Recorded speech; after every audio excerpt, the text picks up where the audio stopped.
자, 우리 사랑하는 기쁨교회 성도 여러분, 오늘 우리는요 예수님의 또 다른 기적의 사건을 오늘 보게 됩니다.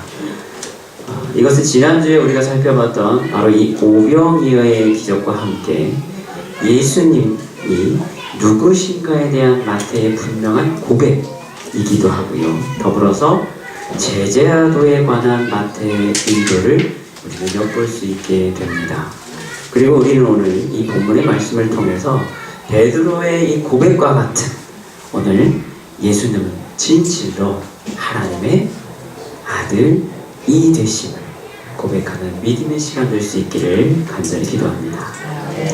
자, 오늘 내용을 보면요, 지금 오병이어의 기적을 베푸신 주님께서 이제 즉시 제자들을 재촉하십니다. 그리고 빨리 배를 타고 너희는 건너편으로 가라 라고 명령을 하시죠. 그리고 주님께서는 이 모여있던 이제 많은 무리들을 다시 돌려보내십니다. 그래서 요한복음 6장 15절에는요 무리들이 예수님을 억지로 붙들어 임금으로 삼으려는 줄 아시고 산으로 떠나가셨다라고 이렇게 되어 있습니다. 그러니까 예수님께서 무리를 떠나보내고 제자들을 배를 타고서 건너편으로 보내신 이유가 뭐냐? 한 가지 이유는 요한복음에서 뭐라고 얘기한다고요? 무리들이 예수님을 억지로 임금을 삼으려고 했다는 거예요. 왕을 세우려고 하는 것 때문에. 그래서 예수님께서 그들을 다 돌려보내고 산으로 가셨다라고 이렇게 되어 있고요. 뿐만 아니라 그랜트 오스본이라는 신학자는요 또 이렇게도 얘기합니다. 사람들을 먹이신 기적이 가르치는 교훈과 관련해서 제자들을 이제는 시험하기 위해서 배를 타고 건너가게 하셨다라고 이렇게 이야기하게 합니다. 장재희 목사님은요, 예수님께서 기적을 베푸신 이 벳세다에서 제자들에게 이동하라라고 명령하신 그곳이 이제 목적지가, 그러니까 게네사렛이라는 동네예요. 그러니까 여러분 지금 이제 지도를 보시죠. 보시면 자, 이쪽 오른쪽 위편에 여러분, 그쵸? 여기 벳세다라고 하는 지역이 있죠. 지금 여기에서 주님께서 오병이어의 기적을 베푸셨어요. 자, 여기서 벳세다에서 기적을 베푸시고요. 그리고 원래 주님께서 주로 거주하셨던 곳이 저기 가버나움이라고 하는 데가 있죠. 그 지역이고요. 그 가버나움 밑으로 보면 뭐가 있어요? 게네사렛이라는 지명이 있습니다. 그렇죠? 그러니까 지금 주님께서요 제자들에게 배를 타고 건너가라 하는 지명이 어디냐면 벳세다에서 게네사렛, 저 지역을 배를 타고 건너가게 하신 거예요. 여러분 이해가 되시죠? 예. 제가 참고로요, 여러분 성지순례 갔을 때 여러분 저 밑에 보시면 게네사렛에서 한참 밑에라고 하면 티베리아라고 하니까 보이시죠? 이 티베리아 바닷가라고 우리가 보통 성경에 지명이 나와요. 이 티베리아 여기에서 제가 실제 배를 타고 저기 거라사 지역 있죠? 그렇게 한번 횡단 한번 해봤거든요. 예, 거라사 보이세요? 오른쪽으로. 그런데 역시 성경대로요 여기가요 바람이 참 많이 불어요. 특이한 일들이 많이 있었어요. 원래 이 티베리아 지역은요 보통 이제 선상 예배를 드리는 코스로 되어 있어요. 관광 예배. 그러니까 배를 타고 예배 드리고 한 바퀴 이 갈릴리오스 이 바다를 한 반 정도 갔다가 다시 돌아오는 코스로 되어 있거든요. 그러니까 이렇게 한 바퀴 돌아서 오는 거예요. 근데 저희가 갔던 날은 갑자기 바람이 많이 부는 거예요. 그래서 배가 출발을 했는데 한참 중간쯤 오다 보니까요 풍랑이 너무 심해져 버린 거예요, 배가. 그러니까 이게 나무배인데 막 배가 막 이렇게 허리가 막 이렇게 능청능청 하더라고요. 막 휠 정도로. 예. 그러니까 배가 다시 돌아가지 못하는 거예요. 위험하다는 거예요. 그러니까 바람이 이렇게 반대로 부니까 갈 때는 바람을 거슬러서 갈 수 있는데요, 올 때는요 뒷바람을 맞고 배가 와버리잖아요. 그러니까 항구 도착할 때 속도 조절이 안 되는 거예요. 그러니까 다시 돌아오지 못해서 그냥 직진 그대로 해서 거라사까지 반대로. 예.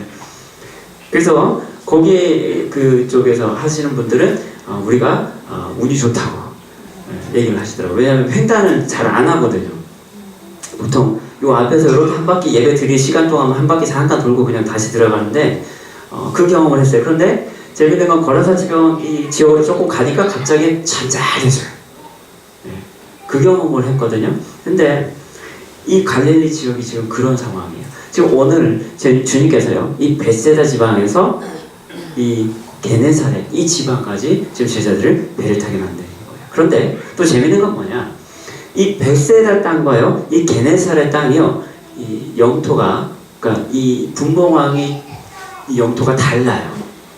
그러니까 세례 요한이요, 그 앞에서 보면 헤롯 안티파스에 의해서 목을 잘려서 죽게 됐잖아요. 그 헤롯 안티파스가 다스리던 지역이 바로 이 게네사렛 지역이에요. 그런데 반면에 그 헤롯 안티파스의 동생이었던 헤롯 빌립이 다스리는 땅이 어디냐? 바로 이 벳세다예요. 그러니까 장태일 목사님 이야기로는 예수님의 벳세다로 가실 수밖에 없었던 건 뭐냐? 세례 요한이 죽고 나서 그 헤롯 안티파스로부터 피하기 위해서 벳세다 지역으로 넘어간 거예요. 왜냐하면 헤롯 안티파스와 헤롯 빌립은 사이가 안 좋았거든요. 그렇죠? 왜냐? 헤롯 빌립의 아내였던 헤로디아가 헤롯 안티파스와 결혼을 해버렸잖아요. 그러니까 서로가 사이가 좋지 않는 게 당연한 거죠. 그래서 이 지역에 잠깐 피했다가 다시 이 헤롯 안티파스 지역에다가 게네사렛 지역으로 간 것이다 라고 이렇게 이야기합니다. 그런데 특징적인 게 뭐냐, 여러분 굉장히 지형적으로 여기 재미있는 지역이 있어요. 뭐냐면 이 벳세다에서 게네사렛으로 가는 지형이 보면요, 이 백길을 보면 지형적인 영향과 이 공기 순환 현상 때문에요, 여기 이 지역이 굉장히 바람이 많이 부는 지역이었다는 거예요. 특별히 이 북쪽 지역. 왜 그러느냐? 갈릴리 지역은요, 일반적으로 여러분 보시면 아시겠지만요, 해수면보다요 지역이 낮아요. 네, 좀 낮습니다. 원래 그 바다 수면 높이보다 이 갈릴리 지역은 조금 더 이렇게 내려가 있는 지역이에요. 그러다 보니까 대략 해수면보다 200m 낮은 지역이다 보니까 이 지역은 일반적으로 따뜻한 편이에요. 그래서 따뜻한 지역이에요. 여기 이 부분은, 그러니까 여기가 굉장히 농사도 잘 되고 고기도 많고 그 풍족한 지역일 수밖에 없죠. 그런데 갈릴리 바다 이 북서쪽 지역, 여러분 보시면 이제 이 벳세다하고 가버나움 사이에서 이쪽 지역 있잖아요. 이쪽 지역은 또 뭐냐? 전체적으로 완만한 경사면이에요. 그러니까 우리가 여러분 잘 보시면 아시겠지만 이쪽 밑으로 쭉 내려와서 사해 지역이나 이런 건 굉장히 경사가 심하고요. 지형이 굉장히 좀 차이가 있어요. 그런데 이쪽 북서쪽 위쪽 지방은 좀 완만하다는 거예요. 경사가. 그러다 보니까 어떤 일이 있느냐? 이 서쪽에서 굉장히 시원한 바람이 불어 들어와요. 이쪽에서 들어올 때 갈릴리 바다의 따뜻한 온기 그리고 차가운 바람이 이렇게 그 순식간에 이렇게 만나는 지점이 돼버리는 거예요. 저 지역이. 그래서 어떤 일이 벌어지느냐? 종종 불안정한 기류가 형성이 돼서 예상치 못한 광풍이라고 우리가 얘기하는 바람이 쉽게 부는 지역이에요. 그러니까 굉장히 위험한 지역인 거예요. 어떻게 보면 배 타고 가기는. 이 벳세다라는 지역은요, 지형적인 특성상 그래서 굉장히 물고기가 많이 나는 지역이라고 말씀을 드렸죠. 그래서 베드로의 고향이기도 합니다. 압살롬의 엄마의 고향이기도 하고요. 이 지역은 그러니까 풍족한 어족이 풍부한 지역이에요. 상대적으로 그래서 이 지역에 또한 바람이 많이 부는 지역이기도 했다는 거예요. 그런데 오늘 주님께서 제자들로 하여금 그 길을, 그 뱃길을 배를 타고 가라라고 명하고 계시다라는 거죠. 자, 그렇기 때문에 우리가 이 모습을 보면 오늘 주님께서 무리를 걸어가신 사건, 그리고 이 사건과 오늘 여러분 이 제자들 배를 건너서 지금 가라고 명하신 이 사건들을 우리가 잘 보면 이게 우연히 일어난 사건은 결코 아니다라는 것을 우리가 생각해 볼 수 있다는 거예요. 주님은요 분명히 아셨을 거예요. 왜요? 이 지역에서 사셨잖아요. 이 지역에서 여러분 광풍이 많이 불고요. 백길로 특히나 밤에 저녁에는요 여러분 기온차가 또 심해지잖아요. 바람이요 방향이 바뀌어요. 이 지역도 보시면 알겠지만 저희도 오후 늦게 여러분 여기서 배를 탔거든요. 그랬더니요 시시각각 변해요 바람이. 네. 배 타고 처음 갈 때는 좀 갈만했어요. 가다가 한 중간쯤 가니까 갑자기 막 파도가 막 바람이 불고 막 하니까 배가 막 허리가 막 능청능청 휘어요. 막. 네. 배 이 가판이라고 하죠. 그 가판에 여러분 딱 앉아 있으면요 배가 이렇게 바닥이 이렇게 물룩물룩 이렇게 올라갔다 내려갔다 하는 게 이게 느껴져요. 네. 그 정도로 막 파도가 갑자기 순간에 심해지더라고요. 그러다가 고려사 지방으로 갑자기 딱 들어가니까 갑자기 그게 다 없어져 버려요. 참 재미있는 지역이었거든요. 근데 저녁이 되면 여러분 바람도 방향이 바뀌고요. 막 이러다 보니까 기온차가 더 심해지니까 풍랑이 더 심해질 수도 있어요. 그런데 오늘 주님은 제자들에게 그때 배 타고 가라고 지금 명하고 계시는 거예요. 여러분 잘 생각해 보세요. 지금 그때 배 안 타고 가 육지로도 사실 갈 수 있는 길이거든요. 그쵸? 근데 주님은 굳이 배를 태워가지고 제자들은 그 길을 가게 하셨다라는 거예요. 여러분, 오늘 이 본문의 말씀들을 통해서 우리가 오늘 무엇을 발견할 수 있을까?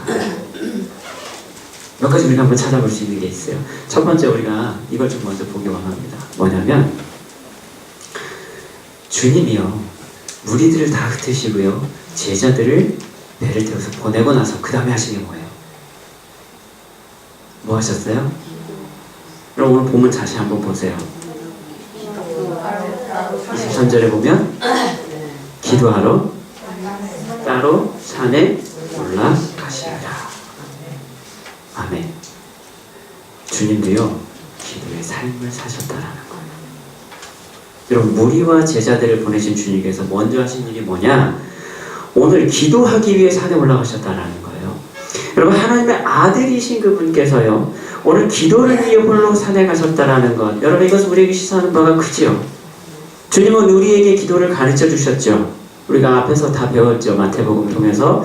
그럼 기도를 가르쳐 주셨어요. 뿐만 아니라 오늘 제자들에게도 주님께서 직접 그 기도의 본을 보여주셨죠. 하나님이신 그분께서 기도가 과연 필요할까? 여러분, 우리가 이런 질문이 한번 들 수 있잖아요. 그런데 주님의 모습을 보면 분명히 주님은 수시로 기도하셨던 것을 우리는 보게 됩니다. 그렇죠. 힘들고 바쁘고 피곤하실 때 더욱 기도의 자리에 나가신 것을 우리는 보게 됩니다. 종종 제자들과 함께 기도하러 다니시던 모습과 비교해 보면 오늘 홀로 이 기도의 자리에 나가신 것, 그만큼 간절하게 하나님의 뜻을 위해서 기도하셨을 것이다 라는 것을 우리가 또한 생각해 볼 수 있겠죠. 여러분, 장재열 목사님은요, 그래서 히브리적인 개념, 그러니까 히브리인들이 생각하는 이 기도의 개념이라는 게 뭐냐? 그래서 기도하면 그들은요, 이렇게 생각한다라는 거예요. 스스로 판단한다라는 개념을 가지고 있다라는 거예요. 기도라는 의미 안에. 그런데 더불어서 또 한 가지 뭐냐? 하나님을 나의 심판주로 모신다라는 의미가 있다라는 거예요. 그러니까 기도하면 생각나는 게 뭐예요? 잘 판단하는 거. 그리고 또 하나는 하나님을 나의 심판주로 모신다라는 게 기도라는 거예요.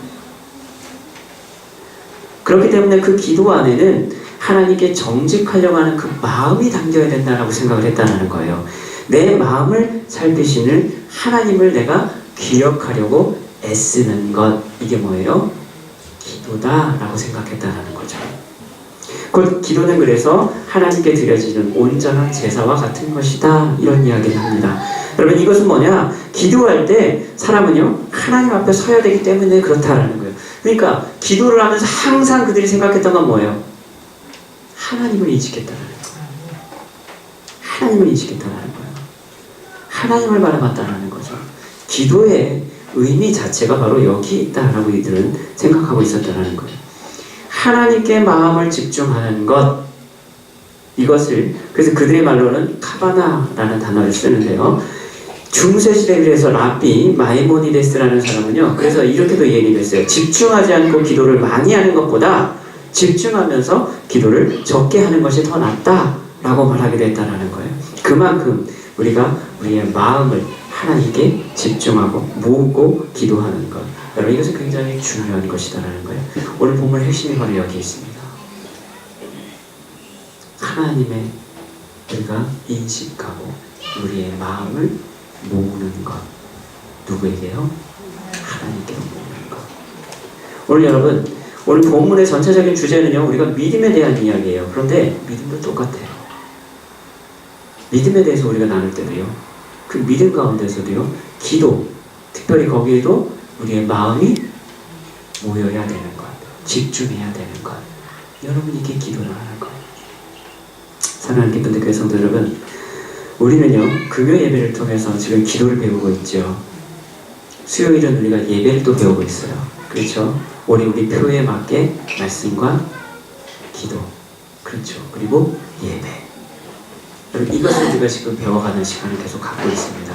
왜요? 그 안에서 성령의 충만한 은혜를 누리기 위해서 그렇습니다. 자, 우리가 금요일날 계속 기도에 대해서 배우는데요, 우리가 지난주에 여러분 배웠던 거 기억나세요? 며칠 전에 배웠죠? 주제가 뭐였어요? 주님 안에 거하는 기도죠. 자, 거기에서 또 먼저 얘기했던 게 뭡니까?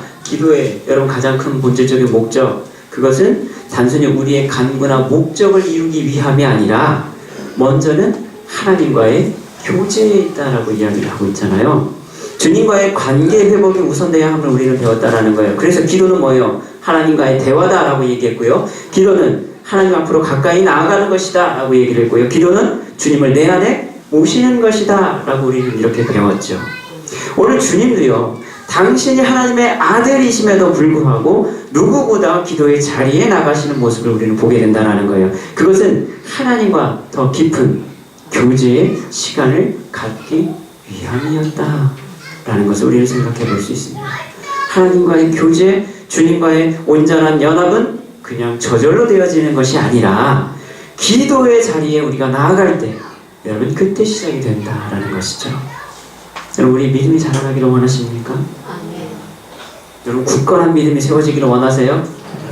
성장하기 원하십니까? 믿음의 사람이 되기를 원하십니까? 강건해지기를 원하십니까? 근데 기도하세요? 그럼 기도하십니까? 원하시는데 기도하세요? 여러분 이 질문을 우리가 해볼 수 있다는 거예요. 우리의 마음이 정말 하나님께 나아가기를 원하는지, 내 믿음이 정말 담대해지기를 원하는지. 여러분 믿음이 담대해지기를 원하는 이유가 뭐예요? 목적이 뭘까요? 믿음이 커지면 구하는 대로 다 응답해 주시니까? 여러분 그래서 우리의 믿음이 커져야 되나요? 아니잖아요. 그렇죠. 우리가 믿음이 커지는 것, 여러분 우리가 기도하는 것, 목적은 다 같아요. 왜요? 하나님께 더 집중하기 위해서, 하나님과 더 깊은 교제 안에 들어가기 위해서. 그 은혜가 우리에게 있기를 소망합니다. 우리는 주님의 놀라운 능력을 여러분 우리의 삶에서 경험하기를 원하시죠? 아니에요? 원하시잖아요. 기도하면 이루어지기를 원하고요. 내가 기도하면 병든 자들이 낫기를 원하고요. 내가 기도하면 내 문제가 해결되기를 원하고요. 여러분 이게 우리의 소원이잖아요. 그렇죠? 살아계신 주님을 여러분 만나고 싶으세요? 그분의 음성을 듣고 싶으십니까? 생각해보니까 그런 생각 안 해보셨어요? 그거 원하지 않으세요, 여러분? 원하시죠? 내 삶의 많은 문제들이요, 내가 원하는 응답으로 여러분 해결받고 싶지 않으세요? 받고 싶으시잖아요, 그렇죠? 그렇다면 여러분 먼저 기도의 자리에 나갈 수 있기를 축복합니다. 우리의 온 마음이 온전히 주님께 향할 때 여러분 그때 참된 기도가 시작이 된다는 거예요. 자리에 오래 앉아있는다고 기도가 되는 게 아니라 우리의 마음이 주님께 집중될 때 그때 진짜 기도가 시작이 되는 거예요. 여러분 이게 오늘 핵심입니다. 이게요, 이 주제가요 지금 뒤에 두 번째, 세 번째 쭉 계속 같이 가요. 여러분 이걸 우리가 좀 보기를 원해요. 그럼 여러분 지금 이 자리가요, 그래서 거룩한 우리 기도의 자리가 될 수 있기를 소망합니다. 오늘 주님이 우리에게 원하시는 것은요, 이 자리를 통해 우리가 주님을 만나는 거예요. 주님도요 하나님을 더 깊은 교제를 위해서 홀로 산에 또 가셨어요. 기도하시기 위해서, 하나님의 뜻을 더 구하기 위해서, 찾기 위해서. 주님조차 여러분 그렇게 기도하셨다는 거예요. 하물며 우리는 더욱 기도해야 될 줄로 믿습니다. 하나님을 가까이 하라. 그리하면 너희를 가까이 하시리라. 하나님을 가까이 하는 자리, 그 자리는 바로 예배이고 기도인 줄로 믿습니다.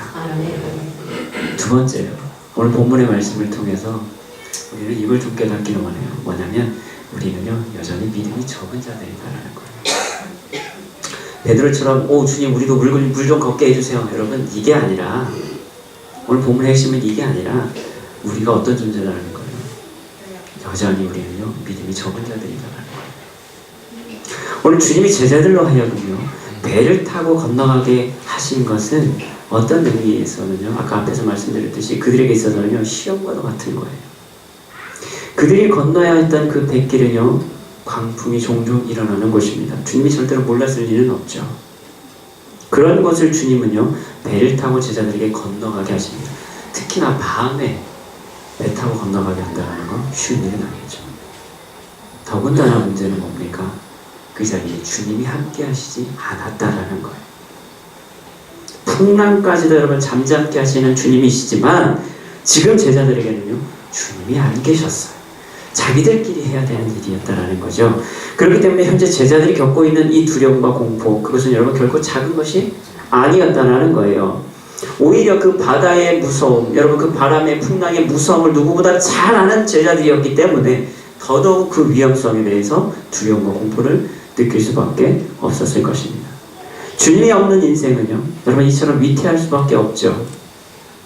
우리는요 주님이 없이는 그래서 살아갈 수 없는 존재인 것도 분명합니다.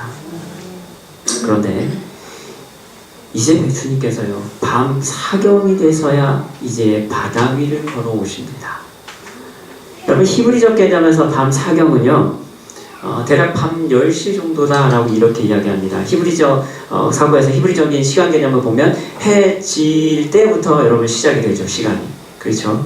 그래서 이게 낮과 밤을 또 이렇게 시간을 나누는데요. 그래서 히브리적 개념에서 밤 사경을 뜻하는 건 밤 대략 10시 정도를 추정을 합니다. 그래서 이 시간은 그들에게 있어서요 저녁 식사를 할 수 있는 마지막 시간이에요. 그러니까 10시 넘으면 밥을 먹으면 안 돼요. 그러니까 커트라인이에요. 10시까지 그러니까 밥을 먹을 수 있는, 그러니까 저녁 식사를 할 수 있는 마지막 시간이 10시예요. 10시를 넘어가면 안 돼요. 다 그 10시 안에 다 끝내야 되는 거예요. 기도도 마찬가지예요. 그들은요 기도할 때도요 기도를 마쳐야 되는 시간이 10시예요. 밤 10시까지만 기도할 수 있어요. 그들에게 시간 개념은 그랬다는 거예요.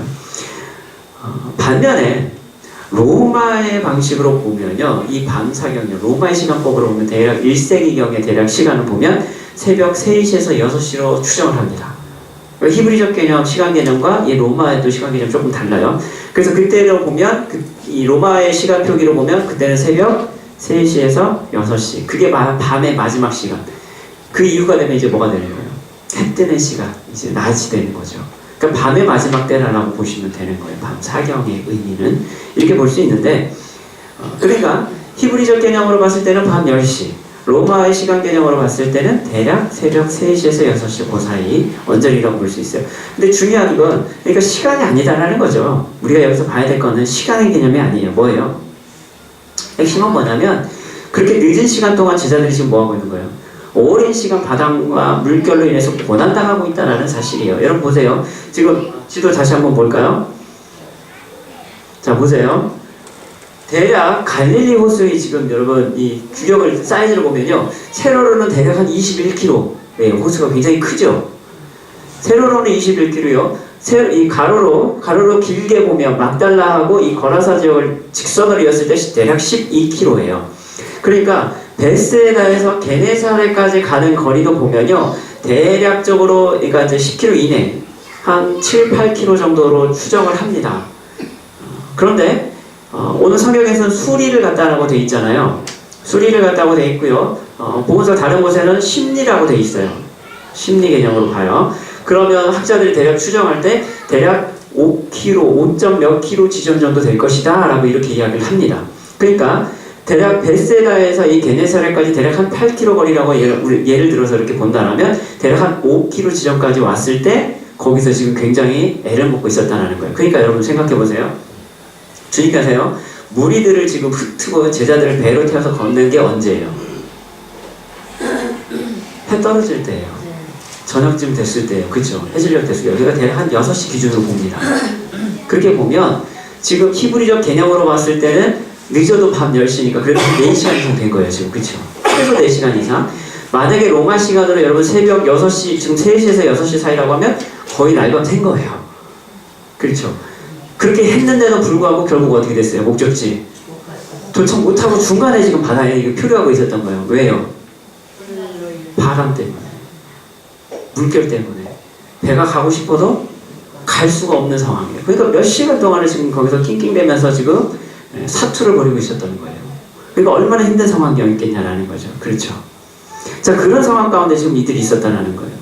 그러니까 굉장히 많은 고난과 지금 어려운 가운데 있었던 상황인 거예요. 이 지금 묘사하는 장면이요. 그렇죠? 자 그런 가운데 여기서 우리가 주목해야 될 것이 한 가지 있는데요. 그게 뭐냐면 베드로의 행동입니다. 여러분 보세요. 바다와 물결에 여러분 그리고 유령처럼 보이던 주님의 모습에 많은 제자들이 어떻게 해요? 무섭고 놀라서 소리를 지른다. 위험이다, 귀신이다 막 이러면서 그러면 난리가 났죠. 바람 불고 여러분 지금 언제 빠져 죽을지 모르는 이런 상황인데 갑자기 뭐가 쓱 하고 나타나는 거예요. 무리로 밤에 한밤중에. 여러분 그 모습을 보고 있으면 사람들이 놀랄 거 아니에요. 당연히 놀랄 수밖에 없고 깜짝 놀랄 수밖에 없죠. 더군다나 주님이 오실 때 여러분 이렇게 또 우리가 성화 같은 데 보면 주님이 막 머리 위에서 이렇게 막 빛이 막 이렇게 나잖아요. 이렇게 환한 모습으로 이렇게 탁 다가올 때 안 놀라는 게 이상하죠. 놀랄 수밖에 없었다는 거예요. 그런데 그 모습을 그 중에 하나였던 베드로가 주님이십니까? 하자마자 그가 했던 얘기가 뭐예요? 만일 주님이시거든 나를 명하사 무리로 오라소서. 여러분 상황적으로는요 굉장히 지금 뜬금없는 말이에요. 네. 언제 죽을지 몰라서 여러분 지금 막 사투하면서 유령이다 귀신이다 막 이랬던 상황에서 갑자기 주님이세요? 나도 물에 좀 가면 안 될까요? 나 좀 오라고 해주세요. 지금 베드로가 갑자기 이야기를 하거든요. 여러분 지금 그들은요 방금 전까지만 해도 지금 풍랑 때문에요 굉장히 죽을 고비를 넘기고 있을 때예요. 근데 주님 보자마자, 주님 알아보자마자 베드로가 첫 마디가 뭐였냐? 나 무리를 좀 가게 해주세요. 나도 주님처럼 그거 좀 하게 해주세요. 라고 얘기를 했다라는 거예요. 풍랑이 여러분 멈췄나요? 아니요. 지금도 풍랑은 불고 있는 상황이었어요. 그런데 베드로가 그 이야기를 합니다. 지금까지 그에게는요 자기를 괴롭히던 그 풍랑, 여러분 이런 상황들보다 지금 베드로의 눈에 먼저 들어오는 건 뭐예요? 무리를 걷는 주님의 모습이 먼저 들어왔다는 거예요. 이게 굉장히 중요하죠. 그 주님의 능력이 그에게 지금 더 크게 느껴지고 있다는 거예요. 지금까지 나를 괴롭히던 그 풍랑, 여러분 유령처럼 보이던 그 주님의 모습, 여러분 그게 두려운 게 아니라 지금 주님이 어디 계시는 거예요? 물 위에 걷고 계시는 그 모습, 그 주님의 능력에 베드로의 초점이 맞춰지는 거예요. 거기에 집중하게 돼요. 그러니까 지금 바람 불고 안 불고 여러분 이게 중요한 게 아니에요. 주님 나도 좀 걷게 해주세요. 이 이야기를 하는 거예요. 그리고 주님이 자신에게 명하시면, 여러분 이 두 가지를 우리가 집중해 볼 필요가 있어요. 하나는요 주님이 물 위를 걷은 그 능력에 지금 베드로가 집중하고 있다는 것. 또 하나는 뭐냐? 주님이 자기에게 명하시면 나도 그렇게 할 수 있습니다. 주님이 명령만 해주시면 됩니다. 그럼 나 할 수 있습니다. 지금 이걸 고백하고 있거든요. 그렇죠? 그것을 여러분 지금 그 믿음을 여러분 가지고 있는 거예요. 베드로는 주님 명령만 해주세요. 나한테 명령만 해주세요. 주님이 명령하시면, 주님 말씀하시면 될 것 같아요. 그러니까 나한테 그냥 해주세요. 나한테 명령만 해주세요. 그럼 나 할 수 있어요. 그게 베드로의 믿음으로 하는 게 아니라 뭐예요? 주님이 명하시면 됩니다. 이 믿음으로 지금 베드로가 얘기하고 있다는 거예요. 그러니까 여러분 잘 보세요. 지금 베드로가 믿음이 있어요? 없어요? 없어요? 있어요. 베드로가 믿음이 없는 건 아닙니다. 그렇죠? 주님이 걷는 그 능력, 보니까 될 것 같아요. 와, 걸으시네요. 주님 명령해 주세요. 나한테 오라고 명령해 주세요. 그럼 나도 그거 할 것 같아요. 그렇죠? 그 이야기를 했어요.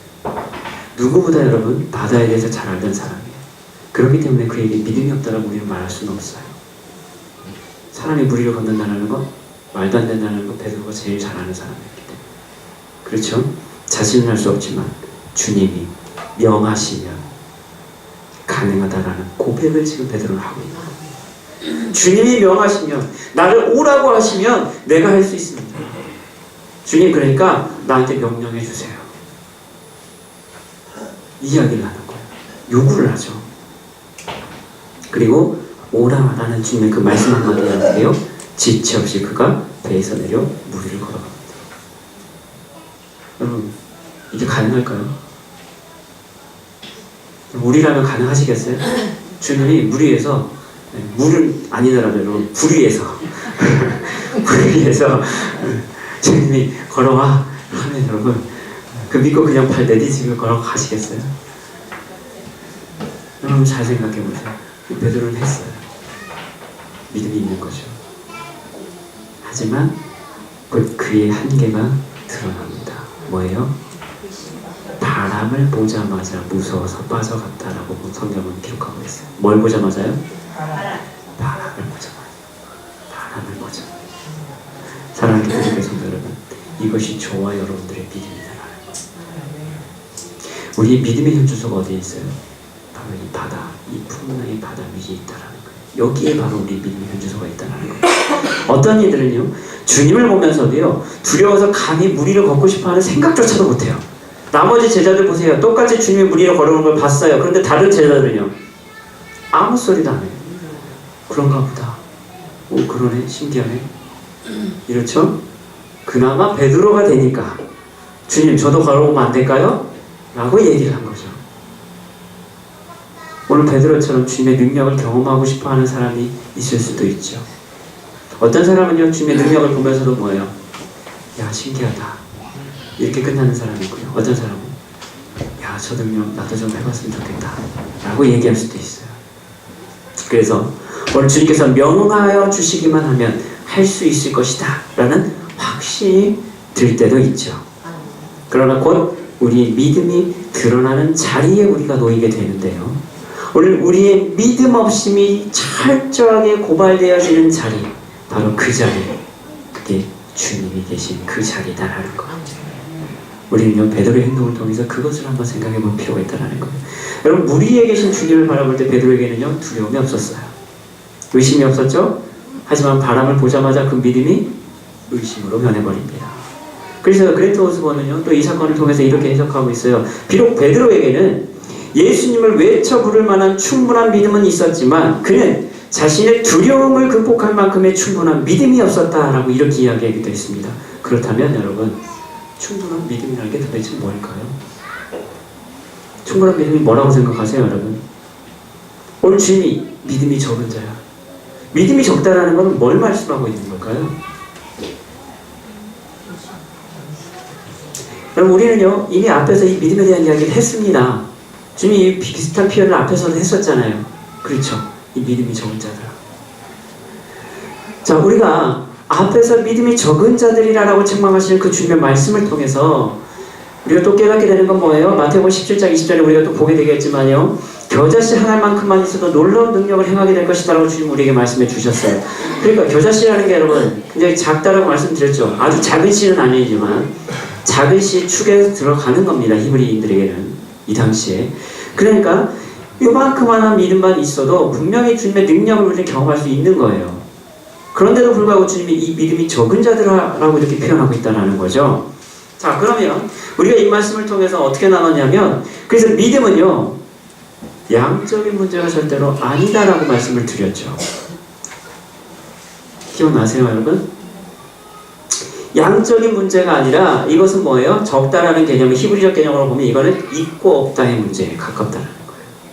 얼마큼이냐가 문제가 아니라 충분하게 도대체 얼마큼이냐, 요만큼이냐, 1리터냐, 2리터냐, 여러분 이런 양적 문제가 아니라 믿음이 적다라는 얘기는 그런 뭐냐, 너 믿음 없어? 라고 똑같은 말이다라는 거예요.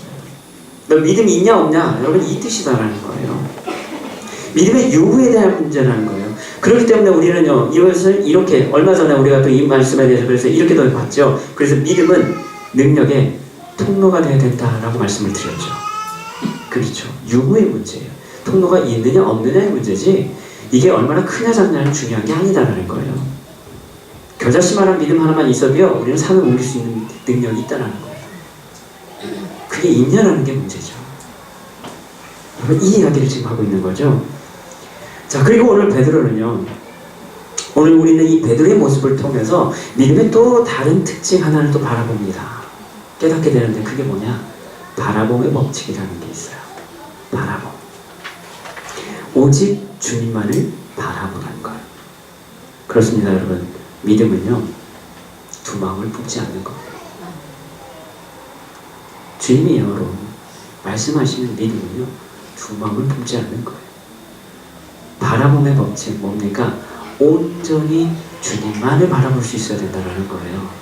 주님을 바라보면서 바다를 같이 바라볼 수는 없어요. 주님을 바라보면서 바람을 같이 바라볼 수는 없다라는 거예요. 그 바람을 바라보는 순간 우리가 어떻게 되는 거예요? 빠져드는 거예요. 주님이 우리에게 원하시는 건 뭐예요? 바라봄이에요. 온전한 주님을 향한 바라봄. 여러분 이걸 원하고 계신다라는 거예요. 믿음은 그래서 이 바라봄을 우리는 이렇게 표현해 볼 수 있는 거예요. 두 마음 품지 않는 거. 이게 믿음이라는 거예요. 여러분 우리에 서 계신 주님과 바람을 동시에 우리는 바라볼 수 없다는 거예요. 동시에 바라본다는 건 뭡니까? 이미 우리의 마음이요 두 개로 나눠져 있다는 얘기예요. 그 두 마음을 품는 것과 같다라고 성경은 우리에게 말씀하고 있는 거죠. 이런 사람은 무엇이든지 죽게 얻기를 생각하지 말라라고 야고보서 1장 7절은 우리에게 분명하게 말씀합니다. 오직 믿음으로 구하고 조금도 의심하지 말라. 의심하는 자는 마치 바람에 밀려 요동하는 바다 물결 같으니 이런 사람은 무엇이든지 죽게 얻기를 생각하지 말라. 두 마음을 품어 모든 일에 정함이 없는 자다.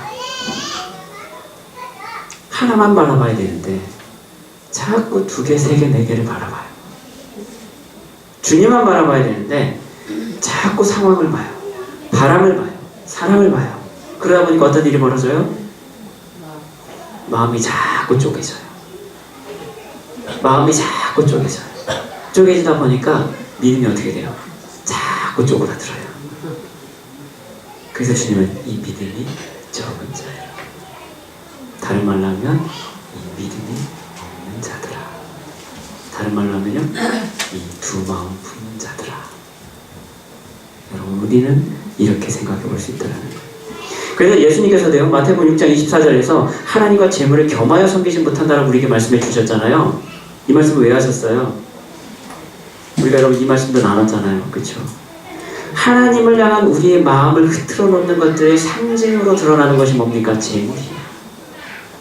그래서 우리가 이 재물에 대해서 나눌 때요 단지 물질적인 것만 이야기하는 것이 아니다라고 말씀을 드렸어요. 이 재물은요 1차적으로 물질적인 것이 될 수 있어요. 그런데 또 하나 뭐요? 세상적인 것을 여러분 통틀어서 말씀하는 의미하는 것이 바로 재물이기도 하다는 거예요. 또 하나는 뭐라고 말씀드렸죠?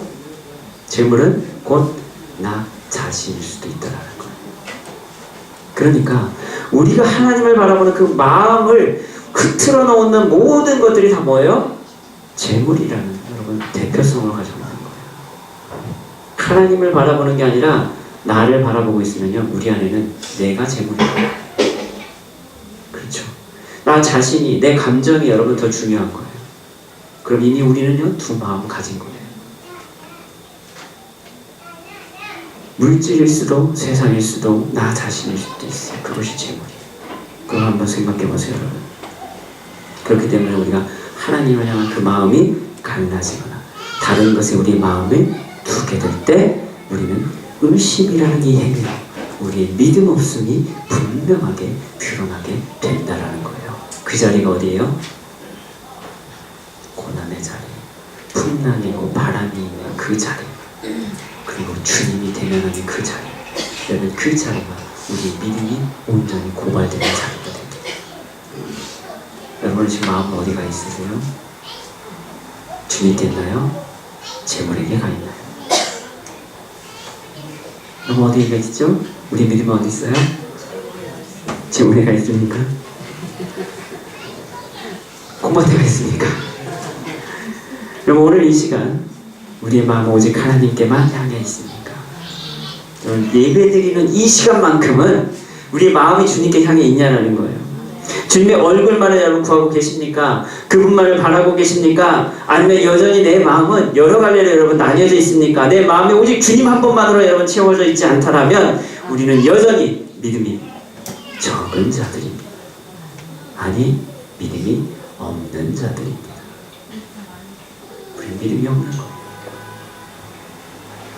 이 마음의 상태를 우리는 영과 진리로 드리는 예배에 관련해서도 같은 의미로 살펴봤죠. 우리가 수요일날 지금 예배에 대한 말씀을 지금 계속 배우고 있잖아요. 그렇죠? 기억나시죠? 거기서도 지금 핵심은 뭐였어요? 예배의 본질은 뭐부터 시작되는 거예요? 내적인 것이다 라는 거였어요. 내적인 것과 우리의 마음에서부터 시작되는 것이다 라고 말씀드렸죠. 예배도 똑같아요. 여러분 앞에서 말씀드렸죠? 기도도 똑같아요. 믿음도 똑같다라는 거예요. 어디서부터 시작돼요? 우리의 마음에서부터 시작돼요. 우리의 내적인 것에서부터 시작돼요. 마음이 갈라지며 쪼개지며 나눠지면 우리의 온전한 예배, 온전한 기도, 온전한 믿음을 세울 수 없다라는 거예요. 오늘 주님 우리에게 그 말씀을 하시네요. 이 믿음이 적은 자는 왜 의심하느냐? 왜 네 마음이 자꾸 갈라지니? 왜 자꾸 나가 아니라 다른 걸 보는 거예요. 주님 우리에게 그 이야기를 하시는 거죠. 바라기는 세상에 풍랑에 마음을 두지 않고 원래 오직 주님께 우리의 마음을 온전히 드릴 수 있는 굳건한 믿음의 삶을 살 수 있기를 주님의 이름으로 간절히 기도합니다. 세 번째요. 주님은요 우리에게 하나님의 아들이심을 우리에게 지금 보여주고 계시다라는 거예요. 마태가 지금 하고자 하는 이야기가 바로 이거예요. 우리가요 앞에서도 잠깐 봤지만 히브리인들에게 있어서 바다는 뭐예요? 굉장히 상징적인 의미들을 많이 담고 있습니다. 특별히요 전통적으로 그 바다는요 그들이 감당할 수 없는 괴물, 그러니까 바다에 살고 있는 괴물이 있다라는 거예요. 자기들이 이길 수 없는, 사람의 힘으로 이길 수 없는 어떤 신적 존재가 바다에 살고 있다라는 거예요. 그 바다에 사는 존재가 우리를 괴롭히고요 곤란하게 하고 힘들게 하는 거예요. 그래서 그 괴물을 이길 수 있는 존재는 사람이 아니라 하나님밖에 없다라는 믿음이 히브리인들에게는 있다라는 거예요. 그래서 전통적으로 그 바다에 사는 그 괴물 혹은 신적 존재에 대해서 항상 그들은요 두려움의 존재로 여길 수밖에 없었어요. 그래서요 갈릴리 호수 근처에 보면요 여기서도 마음의 신들을 섬겼다고 그래요. 왜요? 어부들이 많잖아요. 바다에서 일하는 사람들은요 그래서 그 바다에 살고 있는 괴물을 달래려고 여러 가지 제사를 많이 지냈다고 얘기를 합니다. 우리나라로 마찬가지죠. 바닷가에서 여러분 용왕제라는 거 꼭 지내잖아요. 왜 그랬어요? 바다가 노하면 안 되잖아요.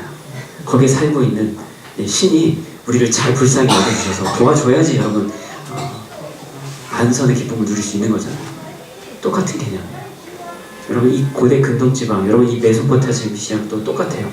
거기에서요 이 대체적으로 그래서 이 바다 지역의 신, 바다의 신이라 알려져 된 티아맛이라고 하는 이 영향을 많이 받았어요. 그러니까 바다에 그 티아맛이라고 하는 이 신이 살아요.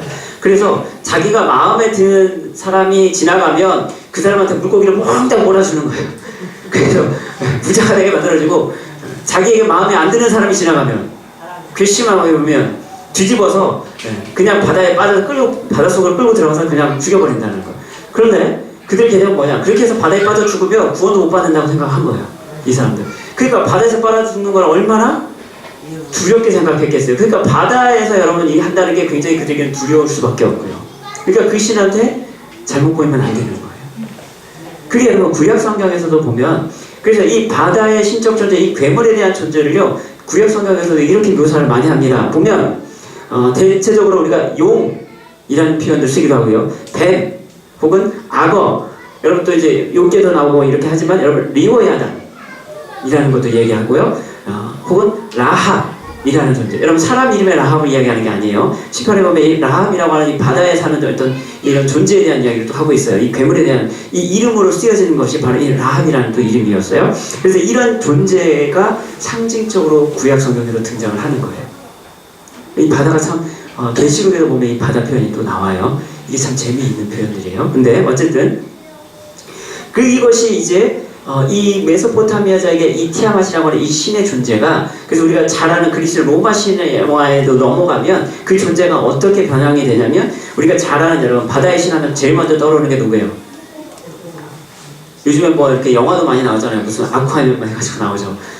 포세이돈이라고 하는 존재가 나오죠. 그렇죠. 또 로마 신화에 가면 이제 이 포세이돈이 넵튠이라는 존재로 나오죠. 우리나라에서는 용왕의 존재로 설명이 되죠. 이 신적 존재를. 그렇죠? 이게 여러분 공통적인 여러분 인식이었다라는 거예요. 당시에. 그래서 바다를 걸어오는 예수님을 보고요 제자들도 놀랄 수밖에 없었던 게 유령이라고 놀랄 수밖에 없었던 게 뭐냐면 그 바다에 사는 괴물이 지금 바다를 풍랑을 일으키고 있는 건데 그 존재 가운데 누군가 지금 물을 걸어온다라는 건 뭐예요? 그 바다를 다스리는 존재라는 생각을 했다라는 거예요. 그게 오늘 유령이라는 단어, 어떤 신적 존재, 영적 존재로서 그들이 그걸 인식을 했다라는 거예요.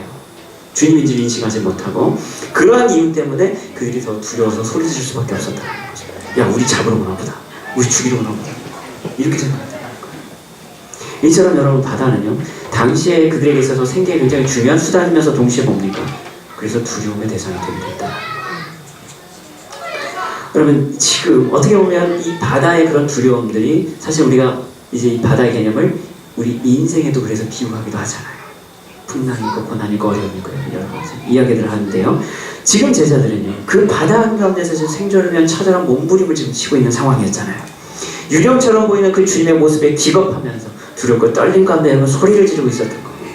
여러분 어쩌면 우리의 삶은요 잔잔한 파도가 있는 이 평화로운 바다라기보다는요 이처럼 바람과 또 물결에 고난을 당하는 모습과 여러분 더 유사하다라고 여러분 생각하지 않으세요? 더군다나 베드로는요, 자기 나름의 믿음을 가지고 지금 주님과 같이 이 무리를 걸으려다가 실패해버렸어요. 그렇죠? 여러분, 이 베드로가요, 무리를 걷다가 빠지는 사건은요, 오늘 이 마태만 기록하고 있는 내용이에요. 다른 복음서에는 이 내용은 빠져 있어요. 그 무리를 걸으시는 예수님에 대한 본문은 다른 복음서에 나와 있는데, 그 사건 바로 다음에 지금 베드로가 무리를 걷는 사건, 그러다 빠져버리는 사건은 이 마태복음에만 담겨져 있는 내용이에요. 이 마태복음의 특징이라고 할 수 있죠. 자, 그런데 중요한 거는 뭐냐? 베드로의 이 사건을 통해서 오늘 예수님이 무리를 걸으시는 이 사건을 통해 오늘 마태는요, 구약의 하나님의 이미지를 예수님께로 가져오고 있는 것을 우리가 보게 됩니다. 무슨 말이냐면, 보세요. 시편이나 여러분 욥기에 있는 말씀들을 좀 보면요, 구약 성경을 잘 보다 보면 어떤 표현이 나오냐면 바다에 대한 표현이 많이 나와요. 근데 하나님에 대해서 이야기할 때요, 하나님 바다를 밟으시고 바다를 잠잠케 하시고 바람을 잠잠케 하시고 이런 표현들을 굉장히 많이 쓰거든요. 계시록에도 여러분 이 바다가 나와요. 그런데 중요한 건 뭐냐? 하나님이 그 일을 하시는 거예요. 그러니까 히브리적 개념에서요, 바다에 괴물이 산다고 말씀드렸죠? 그리고 그들이 그렇게 생각하고 있었다고 말씀드렸어요. 그런데 그 신을 이길 수 있는 유일한 신은 누구예요? 하나님밖에 없어요. 하나님이시기 때문에 그 괴물을 잠잠케 하고요, 그 바다를 잠잠케 할 수 있는 거예요. 하나님만이 그 일을 하시는 거예요. 그런데 오늘 이 장면을 누가 하시는 거예요? 예수님이 지금 하고 계신 거예요. 그 바다를 걸으며 왔다는 거 뭐예요? 바다를 밟았다는 거예요. 눌렀다는 거예요. 이해가 되세요? 하나님이 하셨던 그 일을, 구약에서 하나님이 하셨던 그 일을 지금 누가 하시는 거예요? 예수님이 하고 계신다는 거예요. 마태는 지금 그 이야기 하고 있는 거예요. 그 이야기를 했어요. 그리고 또 하나 여러분 특징적인 게 있어요. 여러분 20절 한번 보세요. 예수님이요, 27절 한번 보세요. 베드로에게요 얘기하죠. 안심하니 나니 두려워하지 마라. 여기서 나니, 이 표현이 참 재밌는 표현이에요. 나니, 여러분 이것은 헬라어로 보면 에고 에이미입니다. 헬라어 단어로 보면 에고 에이미예요. 그러니까 나는 나다. 여러분 이 표현이에요. 히브리어로는요 아니 후라는 단어를 써요. 이거 뭐냐? 내가 그야, 내가 그다, 내가 나야. 이 표현이거든요. 에고 에이미, 이 표현이에요. 이 말의 뜻이 뭐냐? 구약 성경에서요, 하나님께서 자기의 정체성을 나타내실 때 자주 쓰는 표현이 바로 이거라는 거예요. 나는 스스로 있는 자다라고 할 때 나는 나야. 당신 누구십니까? 라고 부를 때 하나님께서 뭐라고 말씀하세요? 나는 스스로 있는 자야. 나는 나야. 이 표현이 누가 쓰는 표현이에요? 하나님이 쓰시던 표현이에요. 근데 이 표현을 누가 쓰고 있어요? 예수님이 똑같이 쓰는 거예요. 에고에미, 내가 그다, 내가 나야. 이 표현이에요. 근데 우리 표현, 한글 성경어는 그냥 나니라고만 이렇게 표현이 되어 있잖아요. 이 표현을 여러분 조금 더 구체적으로 보면 그게 나야, 내가 그다, 내가 그 사람이야, 이 표현이거든요. 이게 하나님께서 자기를 드러내실 때 표현하시던 방법. 그런데 그것을 우리 예수님께서 똑같이 그렇게 나타나고 계시다라는 거예요. 자, 이러한 이미지들이 결국 뭡니까? 주님께서 바다의 신을 이기시고 세상의 모든 두려움과 공포를 그리고 혼돈을 없애버리시는 하나님, 여호와 하나님의 그 이미지로 서신 분, 그분이 누구다? 예수 그리스도다. 지금 마태는 그 이야기를 하고 있어요. 그럼 하박국 3장 15절에 보면요, 주께서 말을 타시고 바다 곧 큰 물의 파도를 밟으셨나이다. 누가요? 하나님께서 바다를 밟아버리셨어요. 근데 그 일을 지금 누가 하고 있어요? 예수, 무리를 걸으신 거 밟았잖아요. 그렇죠? 하나님이 하신 일을 지금 누가 하신 거예요? 예수. 그리고 또 표현이 하나 더 나오죠. 주님이 배에 함께 오르시자 바람조차 그치. 여러분 때문에 오병이어의 사건과 더불어 오늘 주님께서 이 무리를 걸으시는 이 사건은 곧 뭐냐면 하나님의 권능과 능력을 그대로 행하시는 예수님을 통해 그분의 정체성, 그분이 누구신가를 분명하게 나타내주는 사건이다라는 거예요. 사람들이 두려움의 대상으로 봤던 그 바다를 이제 주님은 어떻게 하세요? 정복하시고 다스리신다. 여러분 요한계시록에요, 아까 바다 표현 나온다고 그랬죠? 요한계시록에 보면요, 그 바다가요 나중에 유리바다도 표현이 돼요. 유리바다. 바다는 바다인데요. 유리로 된 바다예요. 그래서 어떻게 해요? 풍랑이 일래야 일 수가 없어요. 바람이 불래야 불 수가 없어요. 더군다나요, 이제 계시록 21장에 가면요, 그 바다가 심지어 어떻게 되는지 아세요? 내가 또 내가 새 하늘과 새 땅을 보니 처음 하늘과 처음 땅이 없어졌고 바다도 다시 있지 않더라. 하나님이요, 새 하늘과 새 땅을 창조하십니다. 만드셨죠?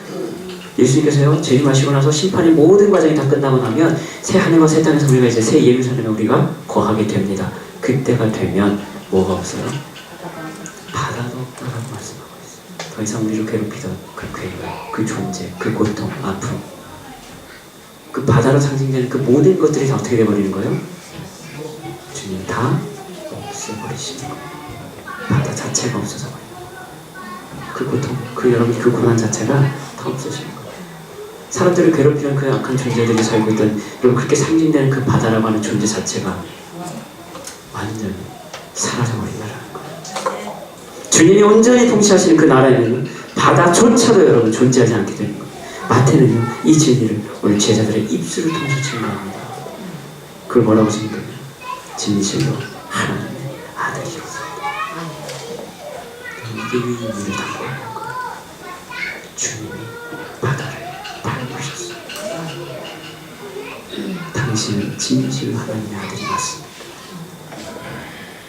마태는요, 제자들이 입술 통해서 고백을 정하게 만드십니다. 그리고 오늘 하나님의 아들이신 주님은 베드로가 무리를 걷다 실패하는 그 과정을 통해서도요, 손을 내밀어 그를 붙잡아 주십니다. 그의 믿음 없음을 가르쳐 주시죠.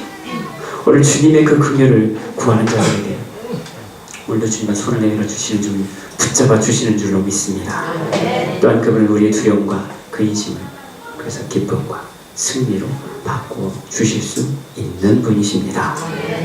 이미 주님은 세상을 이기셨기 때문입니다. 그분은 이미 하나님의 아들이시기 때문에 그렇습니다. 그 하나님의 아들이신 예수님께서 오늘도 우리에게 이렇게 말씀하시는 거예요. 안심하라. 나니 두려워하지 마라. 오늘 이 말씀을 우리에게 주십니다. 사랑하는 분들의 성도 여러분, 우리는 여전히 믿음이 없는 자들입니다. 쉽게 넘어지는 자들이죠. 부족한 자들입니다. 주님의 긍휼하심과 손길이 아니면 여전히 죽을 수밖에 없는 것이 바로 우리들입니다. 그런 하나님의 아들이신 오늘 예수님께서 오늘도 우리의 손을 내밀어 우리를 붙잡아 주시며 두려워하지 말라라고 말씀해 주십니다. 안심하라고 말씀하십니다. 의심하지 말라라고 말씀합니다. 두 마음 품지 말라라고 말씀합니다. 그분과 함께 할 때 우리 인생의 물결도 바람도 잠잠해지는 참된 평안을 누리게 됩니다. 이제 주님을 한 마음으로 믿으십시오. 하나님의 아들 되심을 여러분 인정하십시오. 고백하십시오. 그러면 오늘 세상 끝날까지 우리와 함께 해주실 것입니다. 오늘 주님이 주시는 그 참된 평안으로 행복한 삶을 사는 우리 기쁨교회 모든 성도 여러분 되시기를 주님으로 간절히 축복합니다. 기도하시겠습니다.